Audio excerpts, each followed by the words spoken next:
Այսօր հակակոռուպցիոն կոմիտեն մի ծավալուն հաղորդագրություն էր տարածել, պատմելով, թե ինչպես են կարողացել բացահայտել կոռուպցիոն գործարք եւ կալանավորել 200,000 դրամ կաշառք վերցնող վարչական շրջանի պաշտոնյայի։ Խոսքն այս դեպքում Մալաթիա Սեբաստիա վարչական շրջանի պաշտոնյայի մասին է, որը 200,000 դրամ կաշառք է պահանջել 2.5 միլիոն դրամի տուգանքը չարձանագրելու համար։ Հետաքրքիր է, իսկ երբ է հակակոռուպցիոն կոմիտեն նման մի ծավալուն հայտարարություն տարածելու եւ պատմելու, թե ինչպես են բացահայտել Նիկոլ Փաշինյանի կառավարության կողմից հիմնադրված անիվ հիմնադրամին հատկացված 25 միլիարդ դրամը փոշիացրածներին։ Այդ անիվի պատմությունը դուք որտեղ հարց կա, դուք որտեղից գիտեք։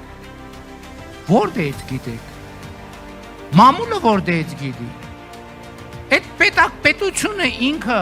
հարցա ունեցել գնացել այդ հարցի հետևից։ Հիշեցնենք, որ անիվը հիմնադրվել է Նիկոլ Փաշինյանի իշխանության օրոք եւ լուծարվել այն բանից հետո, երբ այդ հիմնադրամում հայտնաբերվել են կոռուպցիոն հսկայական խախտումներ։ Իշխանությունը տարել-բերել ու որոշել է հիմնադրամը լուծարել։ Հարուցվել է քրեական գործ, բայց արի ուտես, որ տարիներ շարունակ անիվի 25 միլիարդ դրամի քրգործի սայլը տեղից չի շարժվում։ Չկա ոչ մեղավոր, ոչ պատասխանատու, ոչ կալանավորված անձ։ Անիվի հետ կապված process-ը շարունակվում է, Տիկին Գրիգորյան։ Այդ ամբողջը ոչ չարաշահում չի։